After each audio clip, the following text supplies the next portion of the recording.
Pourquoi ça marche pas?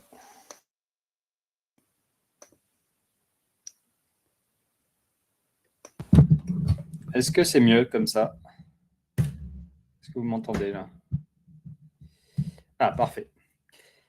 Eh ben nickel. Merci de m'avoir signalé le point. Heureusement que vous m'avez vu parler, parce que sinon vous seriez dit, tiens, il ne se passe rien ici. Ça allait pas. Alors attendez, j'ai un petit souci sur le... Pourquoi ça ne me le met pas en plein écran? Donc je disais, on attend un petit peu encore que quelques personnes se connectent, si on avait plus d'inscrits. Sachant que dans tous les cas, s'il y en a qui devaient partir, c'est enregistré. Vous recevrez l'enregistrement à la fin à la fin de la visio.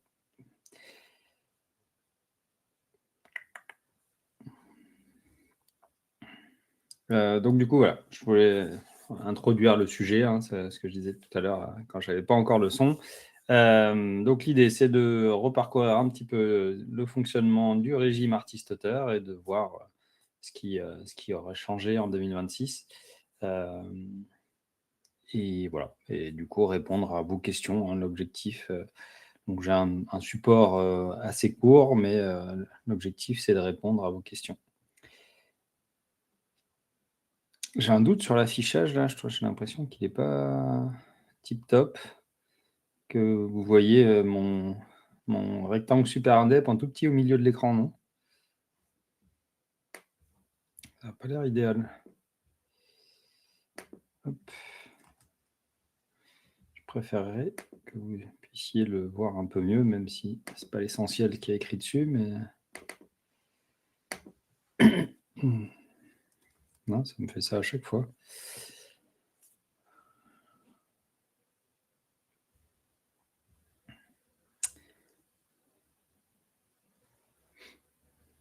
Ça dépend de la taille de l'écran, je pense.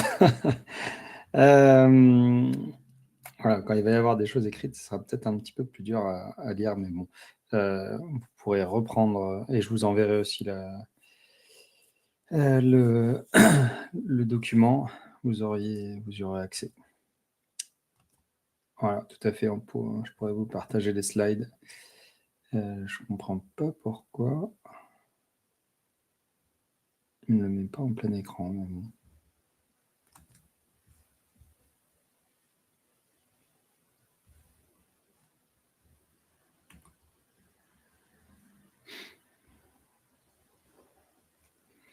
Ouais, il ne veut pas. Il le redimensionne à chaque fois, je ne sais pas pourquoi.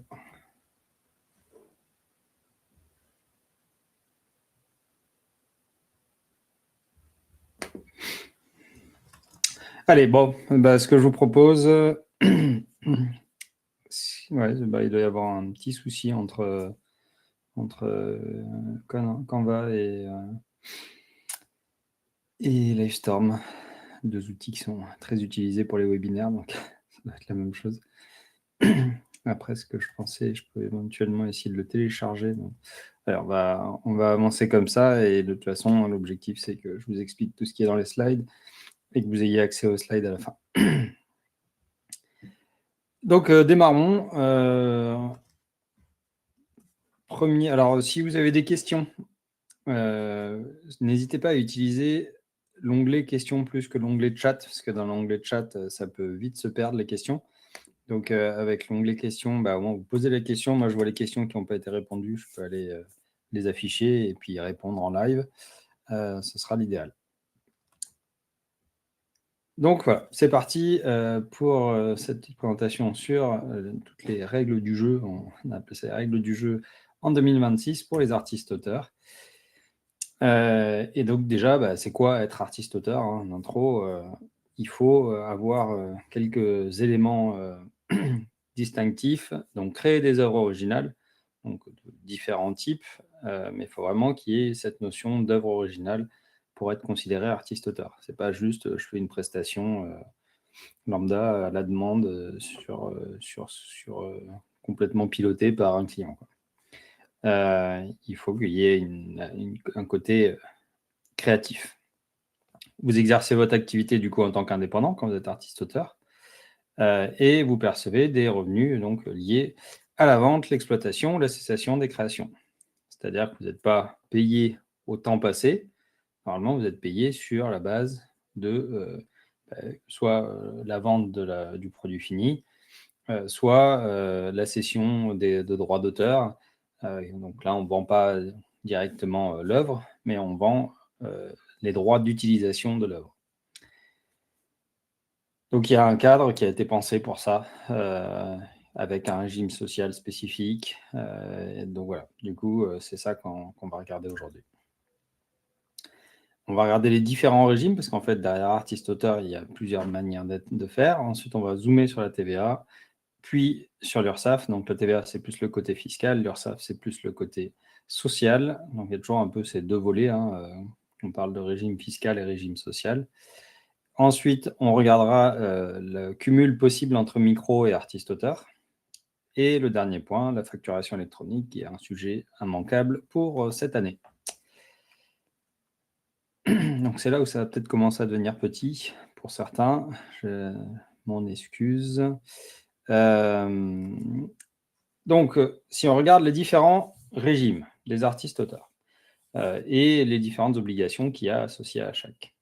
Donc, côté fiscal, donc, je disais, hein, il y a distinction fiscale, sociale. Côté fiscal, on a 3 possibilités. Soit on est en bénéfices non commerciaux, soit on est en traitement et salaire. Ou on peut être un petit peu dans les deux. C'est-à-dire que c'est possible d'être alors, il faut s'enregistrer quand on veut être BNC, alors que traitement et salaire, c'est déclaré directement par le client. Donc, vous voyez, les droits d'auteur sont versés par les tiers, les éditeurs, les producteurs. C'est eux qui s'occupent en fait de gérer tout ce qui est cotisation sociale avec l'URSSAF. Donc, il n'y a pas d'enregistrement à faire à l'INPI, créer un sirène et tout ça pour être en traitement et salaire. Par contre, si vous voulez mixer avec du BNC, bah là, il faut faire un enregistrement. Donc, tous ceux qui sont BNC, ils ont 2 possibilités. C'est soit d'être au régime micro-BNC, soit au régime de la déclaration contrôlée. Le régime micro-BNC, en gros, c'est du forfaitaire. Ça rappelle, en fait, le terme micro rappelle la micro-entreprise. Ça passe pour tout ce qui est recettes inférieures à 83 600 €. Ça, c'est la petite mise à jour, hein. L'année dernière, on était à 77 700. Cette année, le seuil passe à 83 600 €. Et l'administration, du coup, elle applique un abattement de 34% sur le chiffre d'affaires. Donc, si vous êtes à 60 000 de chiffre d'affaires, l'administration va considérer que vous avez 40 000 € de revenus. Donc ça va être comme ça que vont être calculés les impôts, typiquement. Ils vont être calculés sur la base des 40 000 € et non pas des 60 000 de chiffre d'affaires. Si on est au régime de la déclaration contrôlée, alors on peut opter pour le régime de la déclaration contrôlée, même si on est en dessous de 83 600. Ça, c'est la déclaration contrôlée. En fait, ce qui va se passer, c'est qu'on va calculer son bénéfice imposable au lieu de l'avoir de façon forfaitaire avec l'abattement de 34%. On va le calculer sur une comptabilité au réel avec d'un côté le chiffre d'affaires et on va en déduire toutes les charges. Donc, dans les charges, il va y avoir les cotisations sociales payées, toutes les charges professionnelles, hein, tous les frais professionnels que vous pouvez avoir. Donc, quand vous avez beaucoup de frais professionnels, ça peut être intéressant de partir sur la déclaration contrôlée plutôt que le micro-BNC. Par contre, si vous n'avez pas beaucoup de charges, enfin de frais, hein, hors charges sociales, le micro-BNC sera sûrement plus intéressant, si tant est que vous êtes en dessous du seuil. Donc voilà, ça c'est un peu les 2 régimes fiscaux des BNC. Et donc, du coup, quelqu'un qui a été enregistré BNC, il a aussi le droit de faire éventuellement du traitement et salaire si c'est plus simple, par exemple, à gérer avec un éditeur en particulier. Donc, nous, on a des clients comme ça. Ils disent ouais, bah non, avec l'éditeur, là, de toute façon, je ne fais pas grand-chose sur l'année. Je ne me fatigue pas à batailler avec eux. Je les laisse faire le traitement et salaire. Mais par contre, tout ce que je fais à côté, toutes les œuvres que je crée à côté, celles-là, je vais les facturer en micro-BNC. C'est là où on peut donc avoir un mix entre les deux. Au niveau social, on va avoir donc une affiliation à la sécurité sociale des artistes-auteurs, Donc, l'affiliation à la sécurité sociale des artistes-auteurs, c'est fait au travers de l'URSSAF. Vous payez les cotisations à l'URSSAF Limousin et vous avez la sécurité sociale des artistes-auteurs qui est là pour vous donner les prestations. C'est-à-dire que vous avez besoin d'un remboursement, des choses comme ça, c'est la sécurité sociale qui va s'en occuper. Donc, on dit souvent, l'URSSAF, c'est l'organisme collecteur et la sécurité sociale, c'est l'organisme qui fournit les prestations. En plus de l'URSSAF Limousin, vous avez la retraite complémentaire qui est gérée par l'IRSEC. On va y revenir après, avec plusieurs régimes, là, en fonction de... Donc, il y a le RAP qui concerne tout le monde, et après, il y a le RACD, le RACL qui ne concerne pas tous les métiers. Donc, on y reviendra. Ça dépend en fait de la nature de votre activité et du montant des revenus. Donc, la retraite complémentaire, tout le monde ne la paye pas. Il faut avoir au moins environ 10 000 € de revenus pour être assujetti à cette retraite complémentaire, qui du coup rajoute des droits de retraite. Et évidemment, on ne paye pas dans le vide. Donc, on va rezoomer un petit peu sur tout ça, mais au moins là, ça permet d'avoir un peu le panel global. Sur le côté fiscal, on a à peu près tout dit. On a la TVA quand même à regarder. Donc, par défaut, les artistes-auteurs, ils ont une franchise en base. Cette franchise en base, elle est de droit. C'est comme les micro-entrepreneurs. Quand vous démarrez, vous n'avez pas de TVA. Vous avez le droit de demander à passer à la TVA. Mais donc, quand on est en franchise en base, on ne facture pas la TVA. Et c'est jusqu'à quand? Jusqu'à ce qu'on dépasse un certain seuil. Donc là, il faut faire attention au seuil. Parce qu'il n'y a personne qui va venir vous sonner en vous dire « Ah, vous avez dépassé le seuil ». Petite particularité sur le seuil, il est différent de celui des micro-entreprises. Le chiffre d'affaires qu'il va falloir surveiller en artiste-auteur, alors en 2025 et c'est le même en 2026, ce seuil, il est à 50 000 € de chiffre d'affaires. Donc, sur tout ce qui est vente d'œuvres, redevance de droits d'auteur, voilà. On fait l'ensemble de ce chiffre d'affaires et on le compare à 50 000. On verra le cas du cumul après, si vous avez plusieurs activités, parce que du coup, vous avez des seuils différents, comment ça se passe. Donc, si le seuil est dépassé, c'est le seuil de 50 000, mais qu'on ne dépasse pas les 55 000, donc ça, c'est le deuxième seuil de 55 000, c'est le deuxième seuil de TVA. Il y a toujours, les TVA, ça va toujours comme ça par paire, les seuils. La franchise, on la garde sur l'année en cours, mais on va devoir la TVA à partir du 1er janvier qui suit. Si le chiffre d'affaires, lui, par contre, il continue à progresser au-delà de 50 000 dans la même année, donc là, en 2026, vous atteignez les 55 000 et vous les dépassez, vous devenez redevable de la TVA tout de suite. C'est-à-dire dès le jour où vous avez dépassé les 55 000. Ce qui est important, c'est on regarde bien le chiffre d'affaires qu'on a encaissé. Donc, si on a facturé en octobre, on encaisse la facture, donc qu'on sait que cette facture va nous faire dépasser, mais que la facture, on l'encaisse qu'en novembre, c'est au moment où on l'encaisse en novembre qu'on devient redevable de la TVA. Les taux, ils sont aussi à regarder, parce que souvent, quand on est en micro-entreprise, on fait du service, c'est 20% tout le temps. Là, il y a des adaptations possibles en fonction de ce que vous vendez en tant qu'artiste-auteur. Donc 5,5% pour la vente d'œuvres. Donc voilà, quelqu'un qui est artiste peintre, sculpteur, voilà, il vend une œuvre, il peut appliquer une TVA à 5,5. Pour la cession de droits d'auteur, on peut appliquer un taux à 10%.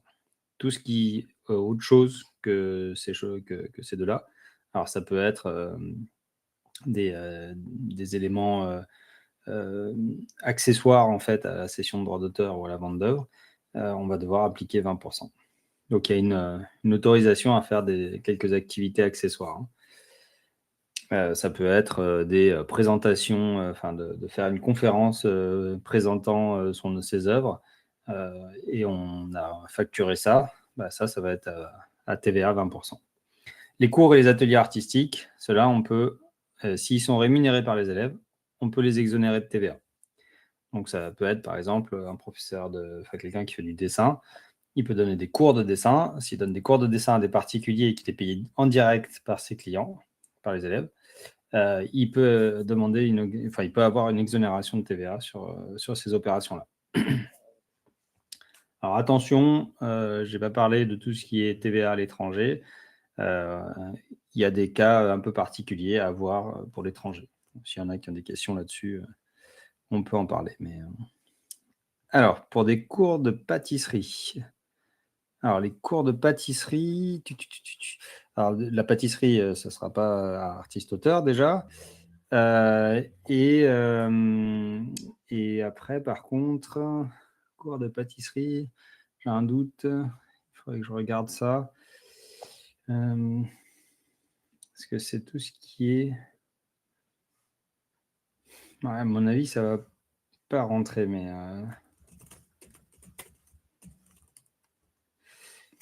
Mince, qu'est-ce que j'ai fait? Cours particulier, je recherche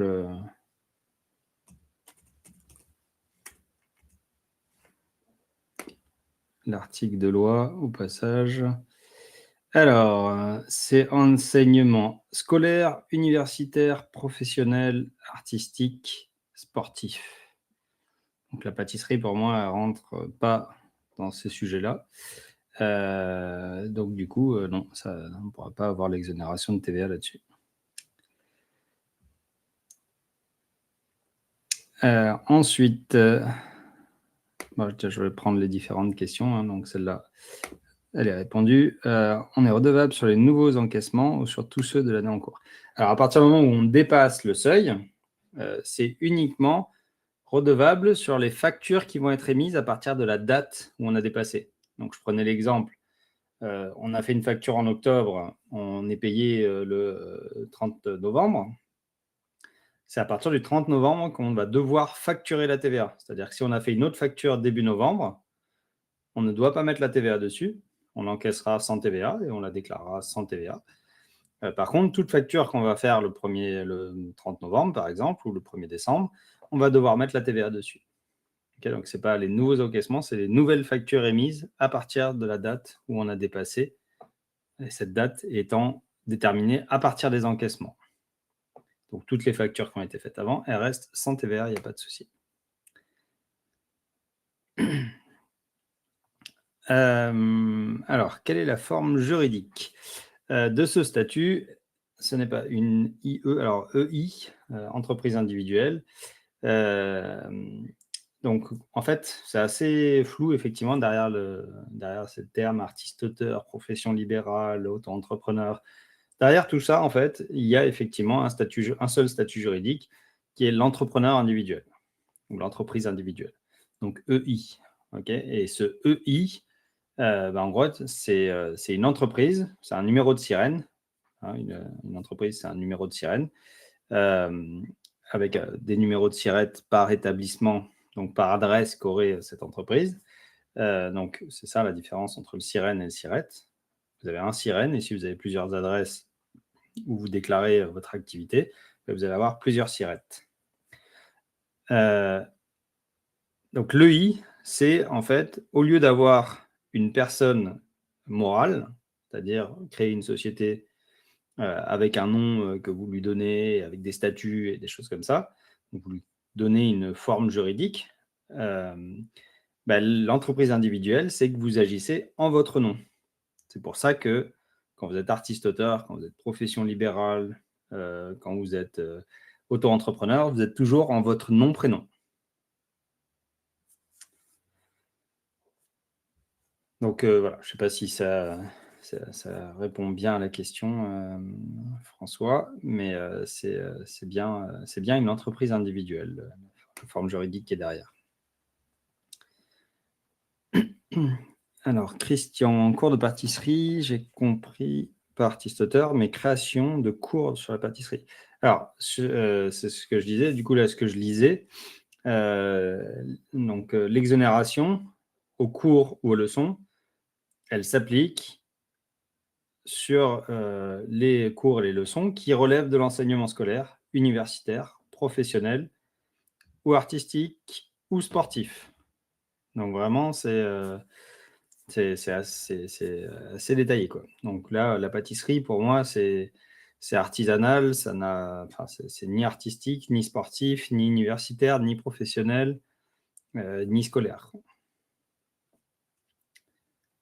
Donc l'enseignement professionnel, alors après, ce que vous pouvez faire, hein, c'est si vous enregistrez, donc ça, c'est une exonération de droit qui ne nécessite pas d'être formateur, hein, d'être enregistré formateur. Ok, vous pouvez donner des cours et être exonéré sur ces activités-là sans être déclaré formateur. Ensuite, ce que vous pouvez faire, par contre, pour des cours de pâtisserie, c'est peut-être vous déclarer en tant que formateur et faire des formations, faire de la formation professionnelle, rentrer dans le cadre de la formation professionnelle. Mais du coup, cours de pâtisserie, si c'est pour faire ça auprès d'enfants, ou alors quoique auprès d'enfants, ça pourrait peut-être rentrer un peu dans le cadre scolaire, mais ça va peut-être un peu tirer par les cheveux. Mais si vous faites ça dans le cadre de la formation professionnelle, là, oui, vous allez pouvoir demander une exonération de TVA sur votre activité de formation professionnelle. Et ça, c'est des démarches en plus à faire auprès de la DRITS. Donc voilà, je ne sais pas si ça répond mieux à la question. Hop, je reviens sur le...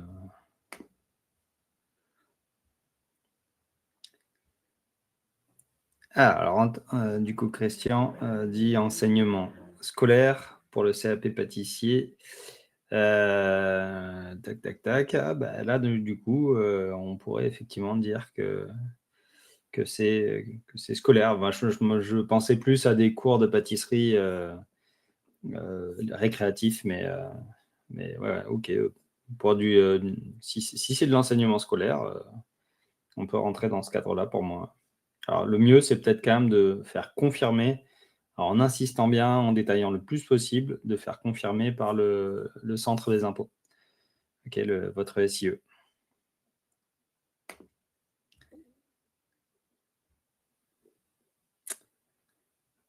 Donc, voilà, pour la préparation du CAP pâtissier, il n'y a pas de souci. C'est bien ce qu'on avait compris.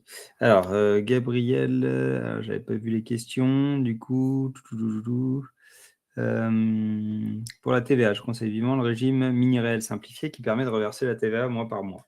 Tout à fait. Alors, nous aussi, on conseille vivement ce régime mini-réel simplifié parce qu'effectivement, par défaut, on a tendance à vous mettre au régime simplifié tout court. Et le régime, alors en fait, c'est régime mini-réel, hein, pas simplifié. Le régime simplifié d'imposition, RSI, euh, c'est un régime où vous allez déclarer des acomptes, donc 2 acomptes semestriels, et ensuite vous allez faire une déclaration annuelle, c'est un peu la galère. Et donc, du coup, faire ces déclarations, déjà, ça génère en général de gros montants de cotisation de TVA à payer. Donc, ce n'est pas toujours très adapté. Il vaut mieux pas avoir de problème parce que sinon, là, on a des majorations qui sont en proportion du montant à régler. Ça nous oblige aussi à faire ça, à tendance à laisser passer et puis à se dire ah bah tiens mince là il faut le faire et puis dans l'urgence on fait des erreurs et tout ça. Donc clairement quand on est mensualisé, nous on conseille ça à tous nos clients, se mensualiser, ça vous donne un petit rythme de faire de l'administratif régulièrement une fois par mois et de ne pas passer à côté d'éviter de faire ça dans l'urgence et de faire des erreurs potentiellement plus grosses quand vous le faites une fois tous les 6 mois. À noter aussi d'ailleurs que le régime simplifié, on a eu ça comme information, devrait disparaître à terme, donc normalement dès 2027, et être remplacé par un régime trimestriel, sachant que le régime de TVA trimestriel existe aujourd'hui, mais il est limité. Donc, on n'a pas encore tous les détails, mais a priori, il n'y aura plus que le mensuel ou le trimestriel. Alors, Gabriel précisé, pour donner des cours de pâtisserie, entre autres, il faut être auto-entrepreneur et se déclarer en tant que formateur. Voilà. Bon, grosse démarche, oui, c'est effectivement, on détaille ça sur le blog. Solène pose la question, on peut demander et passer en mensuel si on est en semestriel depuis 2025. Alors, le changement de périodicité pour la TVA, il doit se faire en début d'année, donc maximum, au mois de janvier. Donc là, malheureusement, ça ne va pas être possible de passer en mensuel sur cette année, en cours d'année. Vous pouvez toujours essayer d'appeler, de contacter votre SIE, mais il y a de fortes chances qu'ils vous disent qu'il faudra refaire la demande en janvier. Et s'ils le faisaient, ça peut faire des choses un peu bizarres. Ça veut dire que soit ils vous demandent de refaire le mensuel depuis le début de l'année, donc vous avez des déclarations en retard. Du coup, c'est vrai que c'est mieux de le faire au mois de janvier.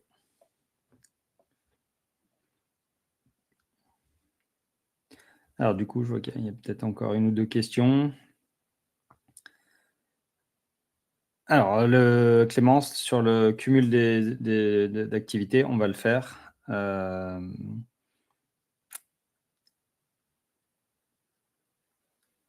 Et du coup, je vais donner tout de suite le lien. Donc, si vous allez sur le blog,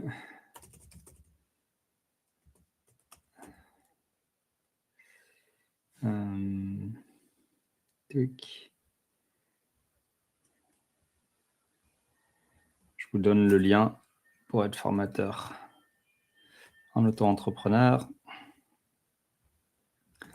Le voici. Donc, je vous l'ai mis dans le chat. Du coup, je vous propose qu'on avance un petit peu et on va venir effectivement sur la question de Clémence sur le cumul de l'auto-entreprise et du régime artiste-auteur.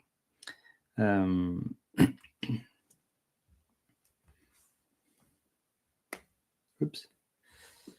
Donc, donc, on va zoomer sur l'URSSAF du Limousin et l'IRSEC.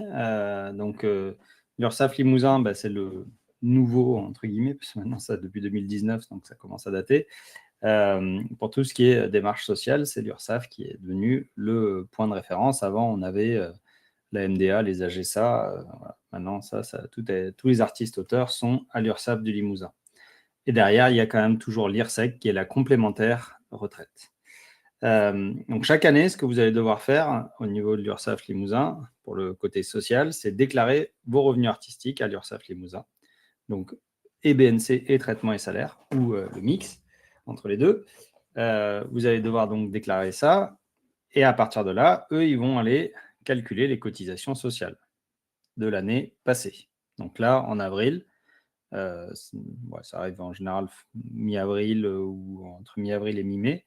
La déclaration est disponible sur le site de l'URSSAF Artiste-Auteur. Vous allez devoir déclarer vos revenus de 2025. En 2025, vous avez déjà payé des cotisations pour l'année 2025. Donc, si vous êtes en traitement et salaire, ça a été précompté, on dit, ça a été payé automatiquement sur tout ce qui vous a été versé. Le client a payé les cotisations sociales associées. Donc là, il n'y a pas trop à s'inquiéter. Pour tout ce qui est BNC, c'est vous qui avez versé des cotisations provisionnelles. On dit, donc vous avez versé des provisions en fait sur les cotisations que vous auriez dues pour l'année 2025. Donc sur une base par défaut forfaitaire, ou si vous aviez un peu d'antériorité dans votre activité, basée sur votre chiffre d'affaires de l'année d'avant. C'est le dernier chiffre d'affaires qu'eux, ils connaissent. Parce que là, actuellement, ils connaissent votre chiffre d'affaires de 2024. Ils ne connaissent pas encore celui de 2025.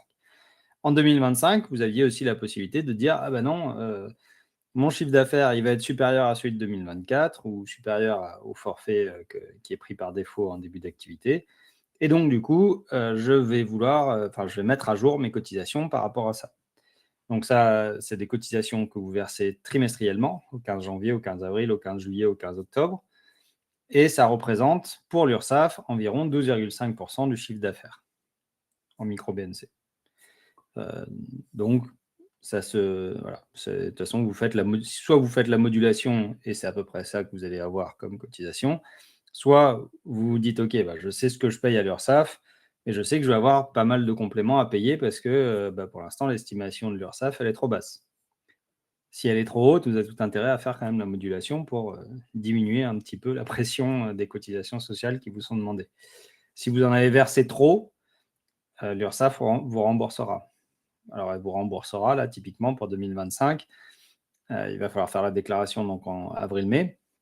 Vous aurez votre relevé de cotisation définitive de 2025 autour de fin juin.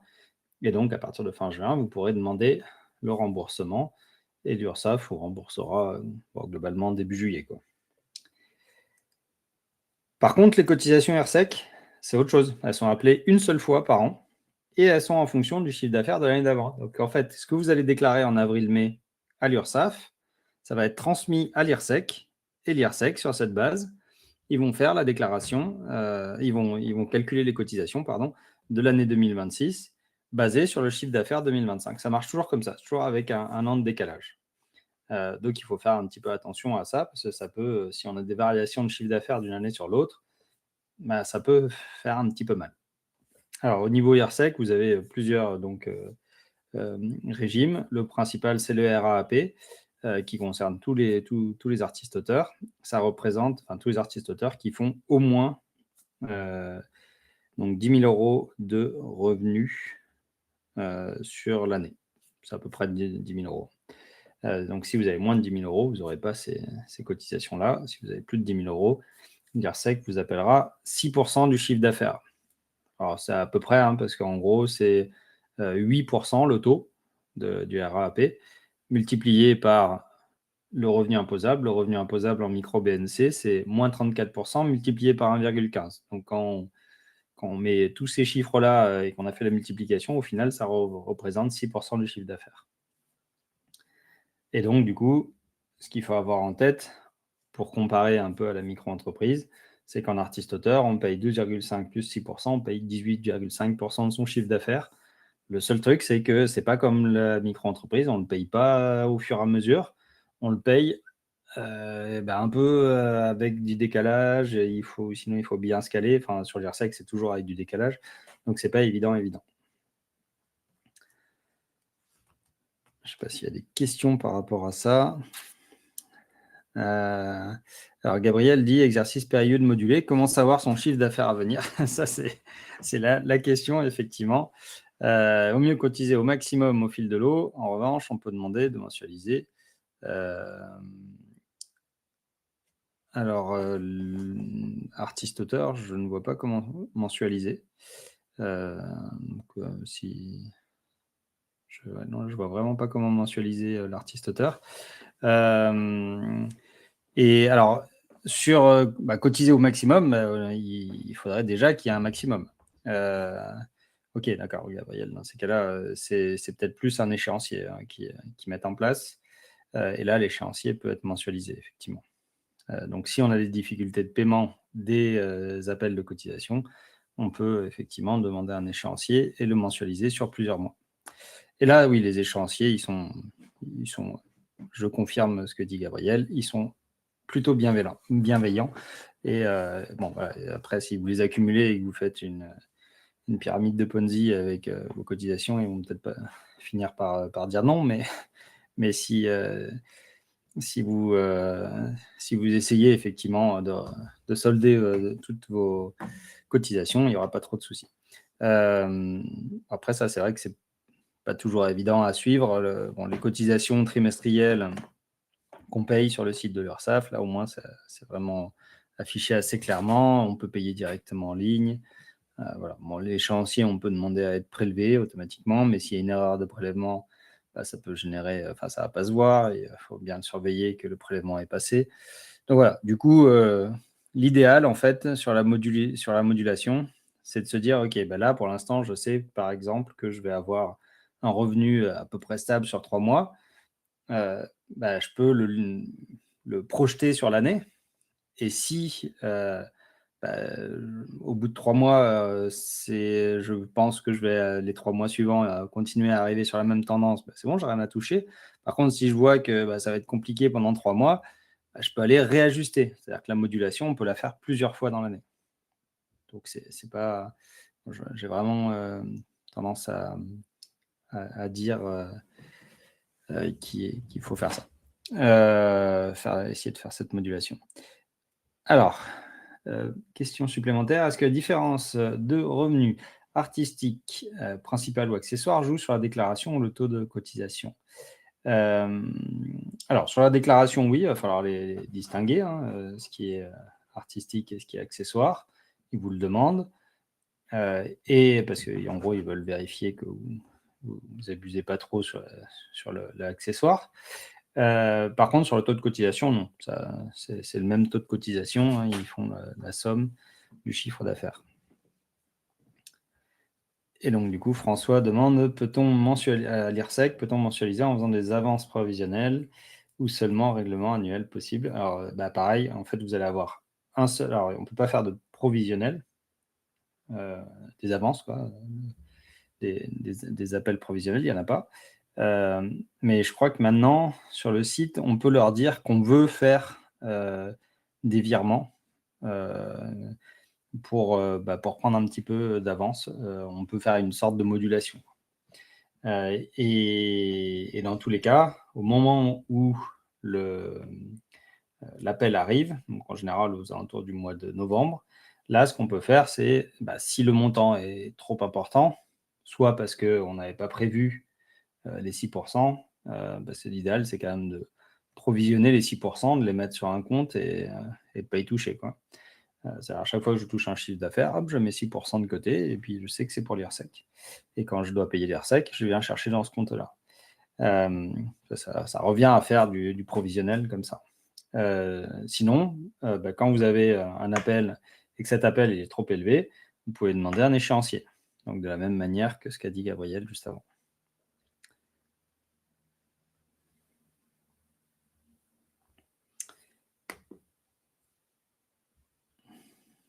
Alors, si on a une dépense de précompte, donc pour des notes d'auteur, on cotise auprès de l'URSSAF Limousin, quand même, puisque le diffuseur, tiers payeur, nous verse uniquement la somme déduite. Tout à fait. Donc, quand on est en dispense de précompte, si on a une dispense de précompte à mesure, quand même. Alors, si on a une dispense de précompte, on est en micro-BNC. Mais le fait d'avoir une dispense de précompte, pour des notes de droit d'auteur, on peut tout à fait demander à être au précompte quand même. C'est-à-dire que la dispense de précompte, elle n'est pas obligatoire. C'est une autorisation de dispenser du précompte. Donc, pour des clients qui vont utiliser des créations graphiques, par exemple, et qui n'ont pas l'habitude de gérer, qui ne sont pas éditeurs, qui ne sont pas producteurs, hein, ils n'ont pas l'habitude de gérer les artistes auteurs, ça va leur casser les pieds de gérer le précompte. Donc, du coup, dans ces cas-là, on a intérêt à être micro-BNC et de leur faire la dispense de précompte, de leur fournir la dispense de précompte. Ils n'auront même pas forcément conscience qu'ils sont obligés de l'avoir, cette dispense de précompte, mais normalement, on est censé effectivement leur fournir et ils sont censés eux, pouvoir la présenter en cas de contrôle par l'URSSAF. Par contre, effectivement, si à côté on travaille avec un éditeur, on va pouvoir faire du précompte éventuellement. Et donc, du coup, les cotisations qu'on paye à l'URSSAF Limousin, nous, en tant qu'artistes-auteurs, elles concernent uniquement la partie qui est faite en dispense de précompte. Elles ne concernent pas la partie traitement et salaire. Parce que les cotisations sur le traitement et salaire, elles sont effectivement directement payées par le diffuseur, par le tiers qui paye pour nous, quoi, qui nous verse que la somme déduite des cotisations sociales, comme indiqué par Clémence. Et donc, la partie IRSEC, bonne question en traitement et salaire. Je crois qu'en traitement et salaire, la partie IRSEC doit être... j'ai un doute. J'ai un doute comment ça marche. Traitement et salaire. C'est vrai qu'on traite un peu moins souvent les traitements et salaires. J'avais déjà fait la...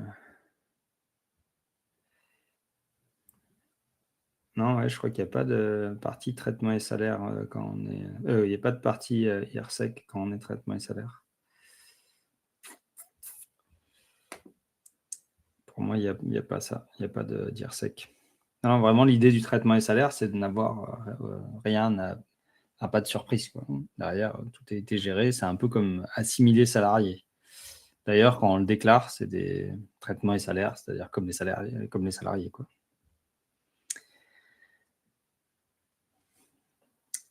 Et du coup, je vous propose qu'on passe au point suivant. Donc, on a vu la partie URSSAF, la partie TVA, la partie fiscale un petit peu avant aussi.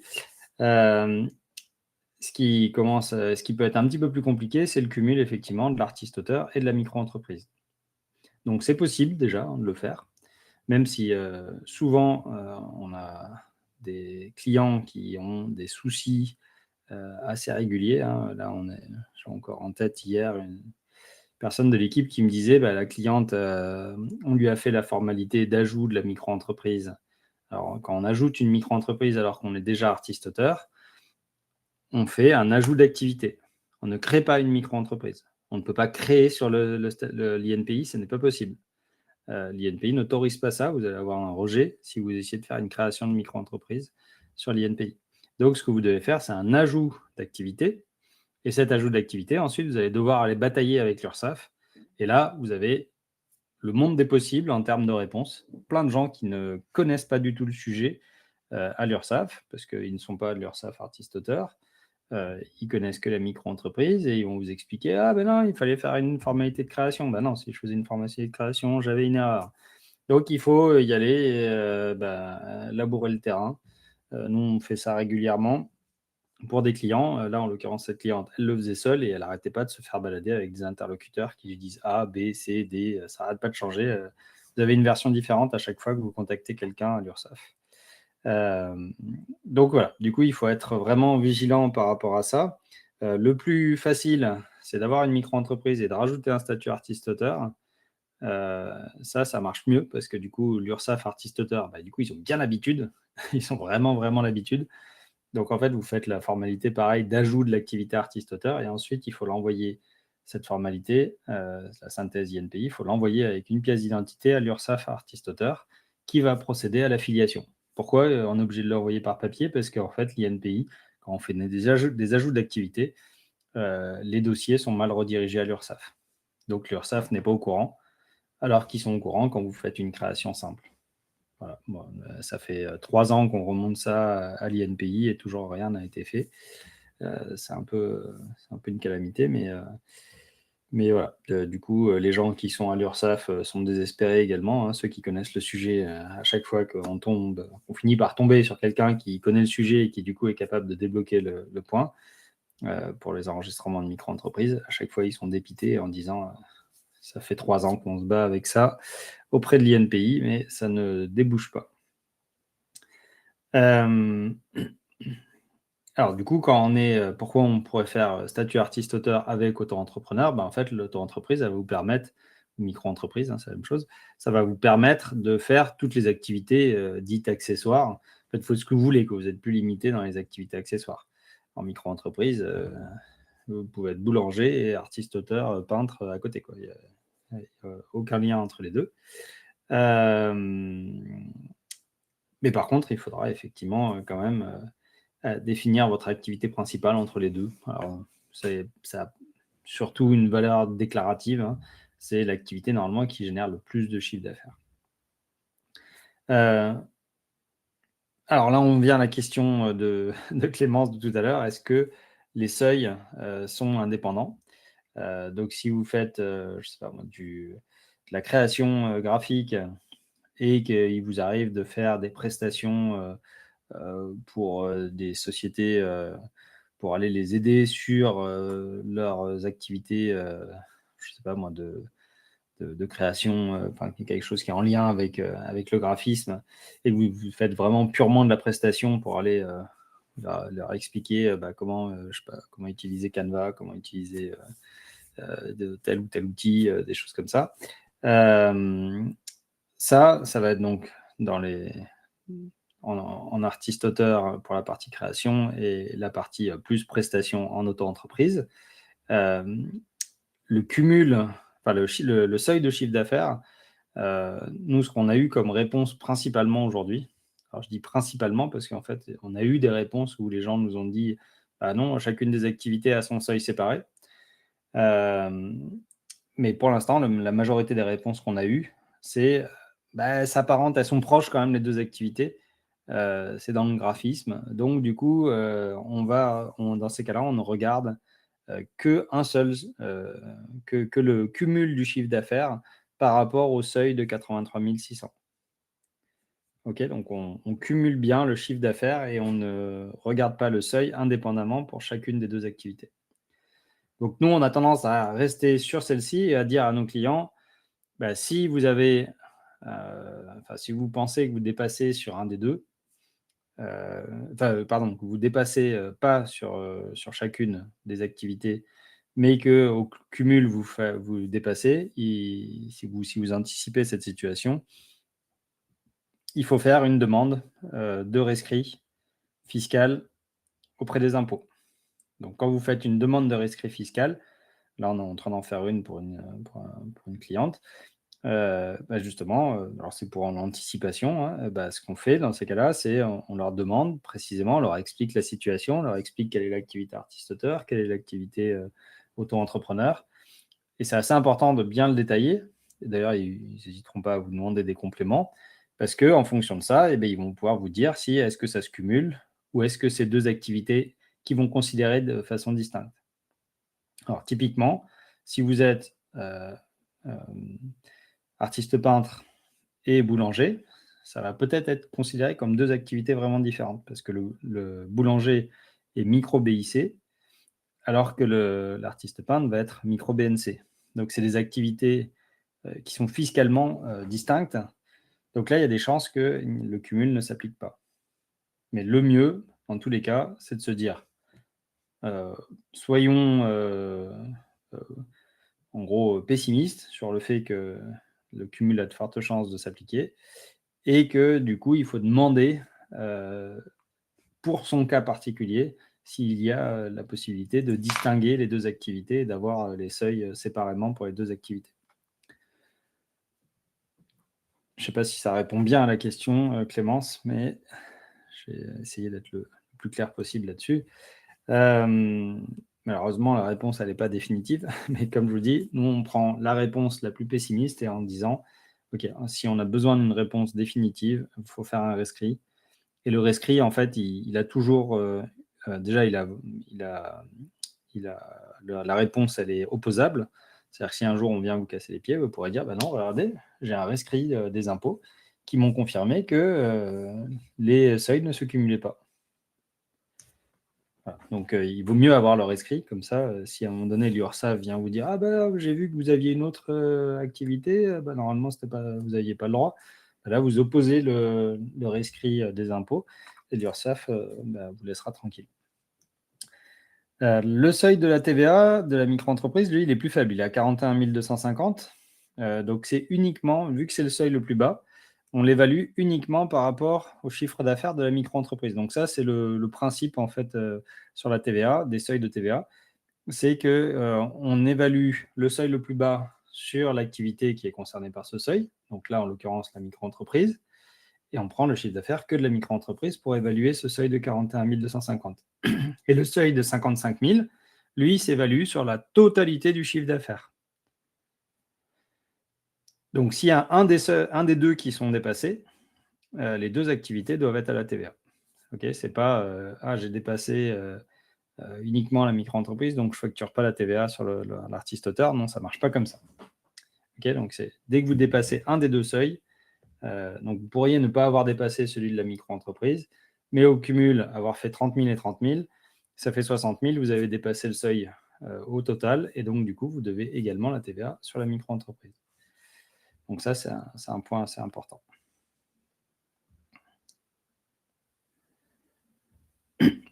Alors, question, peut-on être au réel en artiste-auteur et en même temps micro-entrepreneur, et donc forfaitaire pour cette part du revenu? Alors, la réponse théorique est non. Normalement, c'est un peu antagoniste d'être à la fois micro-BNC et pas micro-BNC. Donc au réel, ou en dépenses contrôlées. Normalement, c'est assez antagoniste. Donc ça va vraiment dépendre de l'URSSAF, parce qu'en l'occurrence, j'ai une personne dans ma famille qui m'a certifié avoir ce cas-là, être dans ce cas-là, avoir réussi à être et artiste-auteur au réel, et en même temps micro-entrepreneur. Je ne sais pas comment il a réussi à faire ça. J'ai jamais réussi à reproduire le point. Mais lui, il avait bien demandé. Derrière, donc l'idéal, hein, c'est d'arriver à bien demander pour, pour passer dans ce cas-là. Ça ne va pas être évident, quoi. Parce que normalement, en fait, c'est la structure, c'est l'entreprise individuelle qui porte les deux activités, qui est en micro-BIC ou en BNC, enfin en micro-BNC ou en BNC. C'est pas, ça paraît compliqué d'être à moitié entre les deux. Donc, à bien faire valider par son centre des impôts dans tous les cas, si vous arrivez à faire cette chose-là. Est-ce qu'il y a une déclaration spécifique dans le cas où le statut AA nous a été obligatoirement associé alors qu'il y a déjà une auto-entreprise préexistante? Dans le cas où le statut AA nous a été obligatoire. Alors, Clément, je ne suis pas sûr de voir dans quel cas on peut être obligatoirement associé, mis à part si c'est parce que tu es en traitement et salaire. Donc, si tu es en traitement et salaire, hein, tout est géré automatiquement. Normalement, l'URSSAF t'a envoyé de quoi te connecter sur ton compte URSSAF. Tu peux valider la déclaration annuelle avec les éléments du traitement et salaire, mais normalement, tout a été géré au niveau traitement et salaire, donc il n'y a rien vraiment de particulier à faire. Donc ça, c'est un cas qu'on a assez fréquemment aussi, hein, des auto-entrepreneurs qui ont une petite activité, ils ont écrit un livre ou des choses comme ça, ils ont un statut artiste-auteur qui a été créé, mais c'est un statut artiste-auteur en traitement et salaire uniquement, et ils n'ont rien de particulier à faire au niveau URSSAF. Alors, je vois qu'il y a...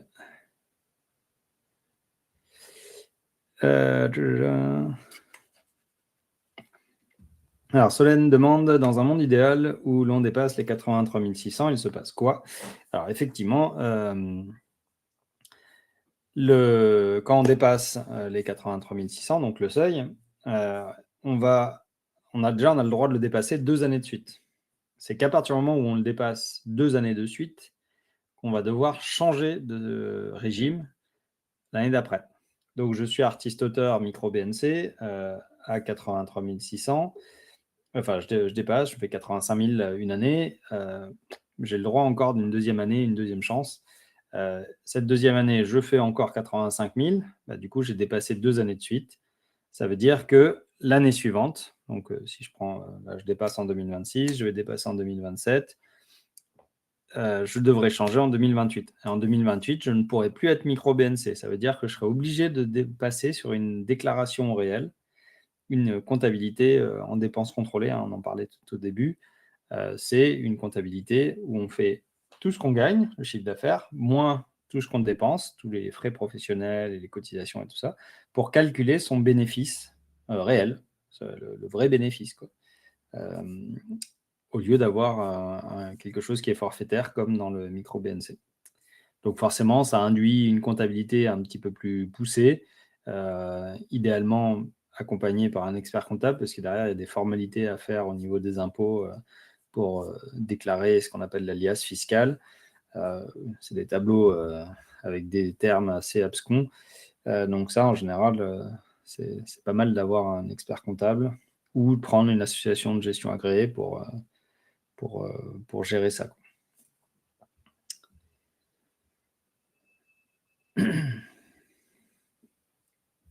Donc voilà, du coup, cette partie-là, on peut. Et alors, juste pour revenir sur les dépassements de 2 années de suite, si je prends l'exemple de je fais 85 000 cette année, mais je fais 70 000 l'année prochaine, du coup, je remets le compteur à zéro. En 2028, si je redépasse 85 000, j'aurais fait 85 000 au-dessus, 70 000 en dessous, 85 000 au-dessus. Je n'ai pas fait 2 années de suite, donc je peux encore continuer 2028, 2029. Et c'est que si je dépasse en 2028 et 2029, qu'en 2030, je dois changer et passer au réel.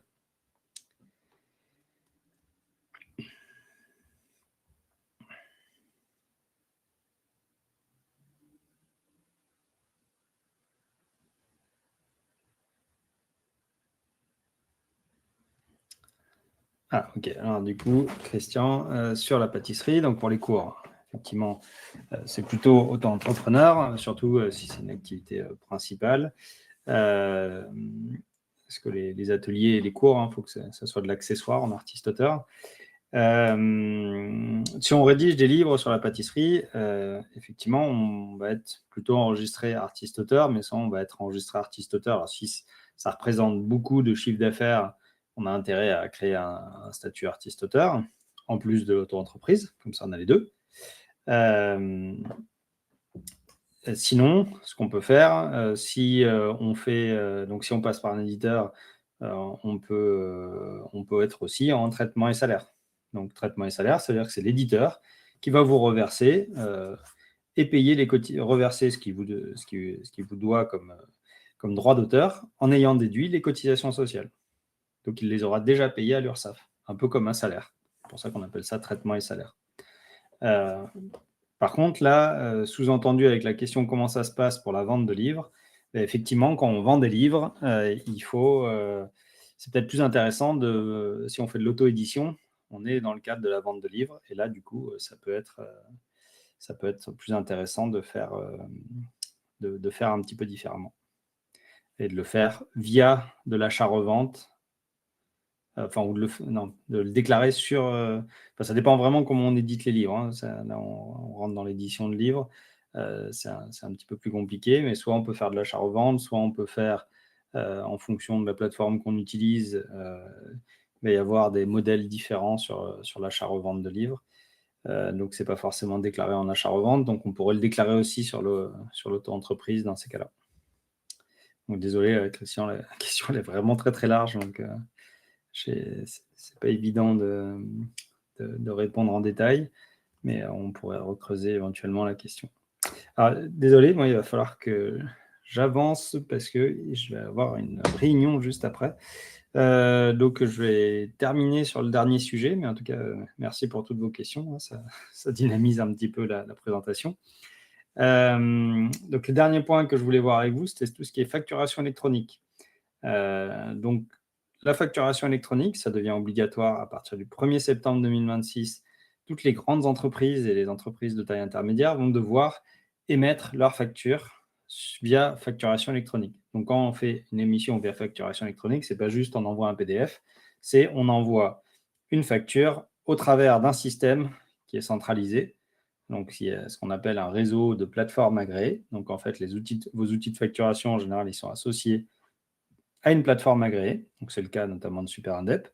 Et ces plateformes agréées vont faire transiter la facture de vous jusqu'à votre client final. Alors, ça ne concerne pas les particuliers. Hein, tout ce qui est facture aux particuliers, vous continuerez à les recevoir par courrier ou par email. Mais pour les factures électroniques à des professionnels, vous serez obligé donc de recevoir une facture via ce système de facturation électronique. Et pour les artistes-auteurs et les auto-entrepreneurs, ce ne sera qu'à partir du 1er septembre 2027 qu'ils auront obligation de les émettre comme ça.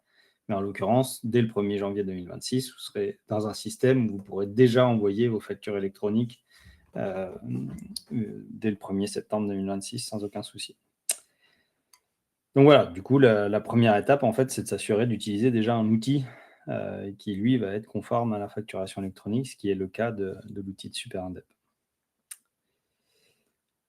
Voilà. Je ne sais pas si vous avez peut-être une dernière question, mais après, comme je vous le disais, il va falloir que je m'arrête là. N'hésitez pas, en tout cas, à re-regarder. Je sais qu'il y a des questions, peut-être à creuser un petit peu plus, à redemander. Soit vous inscrire sur SuperIndep pour éventuellement creuser un petit peu plus le sujet, soit poser la question sur notre communauté. Voilà. N'hésitez pas à regarder un petit peu tout ça. Et n'hésitez pas à regarder également le replay. Peut-être que je suis allé un petit peu vite, je parle beaucoup, je parle vite, mais j'espère que c'était compréhensible quand même. Donc voilà, vous allez recevoir le replay quand l'événement sera terminé. Eh ben, je vous remercie et très bonne fin de journée à tout le monde. À bientôt, j'espère, pour certains. Et puis, je vois que j'en connais quelques-uns. Donc, Ravi, de vous avoir vu. À très bientôt, au revoir.